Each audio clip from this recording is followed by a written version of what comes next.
Manuel Acuña Rojas ang ikalimang Pangulo ng Republika ng Pilipinas. Si Manuel A. Rojas ay isinilang noong Enero 1, 1872 sa lalawigan na ipinangalan sa kanya nang siya ay mamatay. Ang lalawigang Capiz noon na ngayon ay lalawigang Rojas.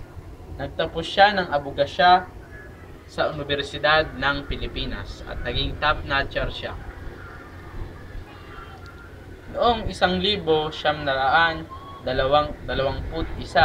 inilahal siya bilang House of Representatives at sa sumunod na taon, siya ay naging Speaker of the House. Pagkatapos ng ikalawang digmaang pandaigdig bilang Pangulo ng Bansang Pilipinas, ay ipinawalang sala niya ang mga tumulong sa mga Hapon. Noong Abril 15, 1948,